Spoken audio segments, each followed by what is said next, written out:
Alright guys, how's it going? Awesome Soul here, and today we are back with more Robocraft. This time I'll be talking about the Battle for Earth news dump that just happened today, or, well, could be yesterday, depending on when you watch this video, and, you know, usually when I upload these videos it's late at night for me, so it probably is yesterday for you that the news post was updated. You get the idea. So, first things first, I have covered some of this in my last Robocraft video, so if you are not caught up on all the news about this update, I would check out that video. So, the most important piece of this update. Are you ready? We are finally getting trees! That's right, we are finally getting foliage in the game, and it looks beautiful. I can't quite tell if this is concept art, or if this is the real deal. If this is the real deal, then this looks absolutely stunning, and I cannot wait to play it.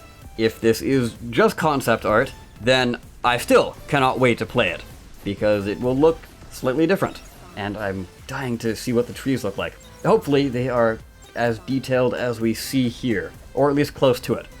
So, we are getting a new game mode, as I'm sure you are aware by my last video. This game mode is called Team Deathmatch. Wait, we have Team Deathmatch already. So in the last news post, they were talking about renaming the current deathmatch to, I believe, sudden death, but now they've changed it to elimination, which still makes sense, because obviously you are eliminating the enemy and they're not respawning. This new deathmatch, however, is made specifically for the new map. It is a 5v5 and there is respawns. And interestingly enough, there are actually CPU brackets for this. So there is the 1000 and under CPU bracket, requiring 40 kills to win the game. The 1001 to 1500 CPU bracket, you need 35 kills. And the 1501 to 1750 CPU bracket requires only 30 kills.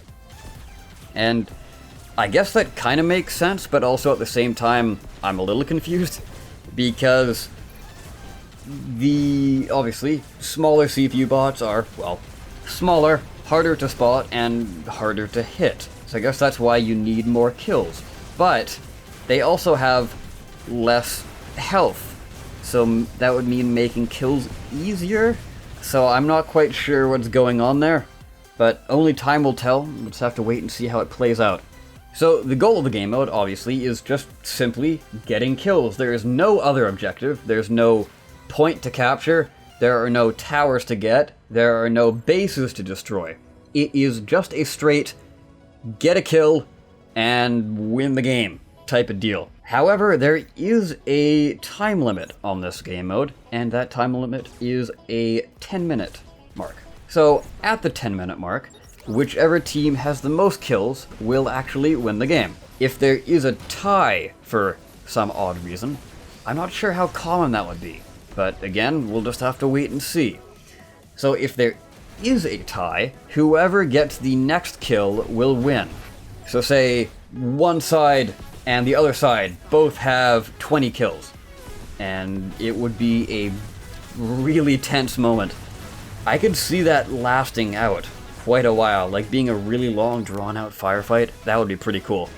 And the salvage crates, actually, from this game mode, and the old deathmatch, which is now elimination, are being changed, which is a-okay in my books, because this new game mode is going to give 3 items for non-premium and 3 items for premium, for a total of 6 items.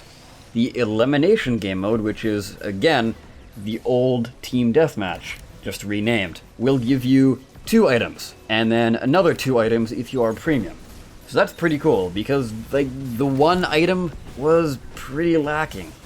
Now, the new avatar system. This was something that I kind of figured out in the last episode. There was sort of a hint at the bottom of the last news post. Anyways, how this avatar system is going to work is that there are 17 default images, but if you have premium, you can upload anything you want. The thing is, though, you can't upload any transparent images. That's the only thing. Well, not really the only thing, because there is a zero tolerance policy for inappropriate avatars. And I'm sure all of you know what a quote inappropriate avatar is, but just in case you don't, for whatever odd reason, they have updated their terms of service to tell you exactly what an inappropriate avatar is. So the zero tolerance policy, I assume, means that you will be banned on the spot, and that's something that I would highly recommend avoiding. So just don't do anything stupid. So as a thank you to every player, basically they're giving out a free premium code in order for those without premium to upload their own avatar, which will be very nice. Again, don't do anything stupid. But I just want to clarify, you can upload your own image, and when your premium runs out, you will still keep that image. However, you cannot upload any other new custom images. And if you go back to one of the 17 default avatars, you will not be able to go back to your custom image. So just keep that in mind.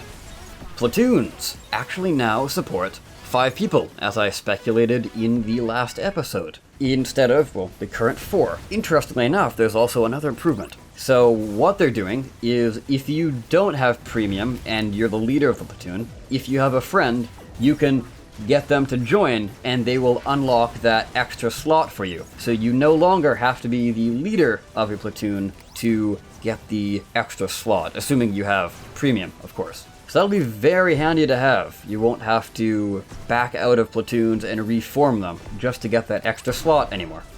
Also, a new anti-seal clubbing mechanic was added. So basically, new players, which is from 1 to 10 levels, that is, only have access to single player, the new team deathmatch, and testing mode. After level 10, they will be able to access battle arena and elimination mode. Now this is something I kind of just noticed, but in this list, they talk about single player, team deathmatch, and test mode for the new players, and then they specifically say only battle arena and elimination. Nowhere in there is any mention of the pit. So my guess is the pit is being removed, although not entirely, because if I remember correctly, they were talking about the elimination mode being on a rotating schedule, at least something like that. Correct me if I'm wrong, but that's what I remember it being. So my guess is that elimination and the pit are going to swap places once every week or something like that. Only time will tell. Or the pit could stay. I don't know. But either way, I guess I'm okay, because I don't really play the pit, and I don't really know anyone else that plays the pit either. It kind of just dropped off in popularity after it was introduced. Also something that's kind of interesting, a 10-second super fast auto heal is being added to every game mode as soon as you respawn. So they're saying it's essentially invulnerability. And this will make Battle Arena very, very weird, because when you're capping a base and somebody respawns, basically they can slaughter the entire attacking team and the attackers can't do anything to fight back. And it specifically says all game modes, so I don't know if that's going to be super overpowered. Hopefully it's not too bad. And for those of you who actually still like Teslas for whatever odd reason, they are getting a buff, so you can rejoice, and maybe they'll actually be useful for once. The Tesla Ripper is now taking 6 seconds to run out of power instead of 4, and the Nova, which is the biggest one, is taking 3 seconds to run out of power instead of the old 1 second, which will be pretty nice, because the Novas definitely ran out of power very, very quickly. Mind you, they were powerful, but they didn't have a lot of consistent damage, so hopefully this will change that. The Ghost module is being changed so it's no longer able to be activated or deactivated when rectifying, which makes sense because no other module or weapon can really do that, so I don't have any complaints there. The power module's resistivity and barrier protection has been set to the same levels as the other module. I believe the problem with this was the resistivity and barrier protection was so low that it essentially made the power module have 0 health, because all the damage going into the power module was being transferred to the blocks it was attached to. So, for those of you who don't know what resistivity or barrier protection is, it is basically the amount of damage that passes through an object and hits whatever is connected to it. So say your power module takes damage, it will transfer a certain percent of the damage to whatever is connected to it, which is usually blocks. And last but not least, rails are being fixed to have their penetration back. Basically, a little while ago, the rails were changed over to a penetration damage model, and then one update, for whatever odd reason, removed it. And I don't think that was intended. I think that was a bug, but it's finally being fixed. So for those of you who don't know how the whole penetration model works, basically it deals damage in 3 bursts. So it's not, I repeat, it is not 3 times the rail damage. It is the rail damage you see divided by 3 and then applied 3 times.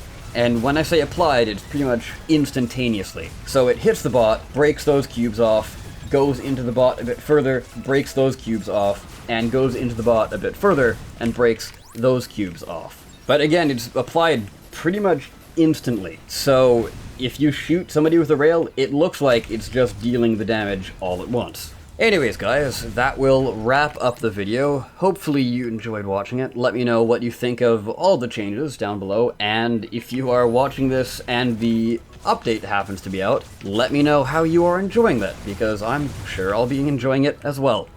So, with that, I've been the Awesome Soul. I thank you so much for watching, and I'll see you next time. Take care.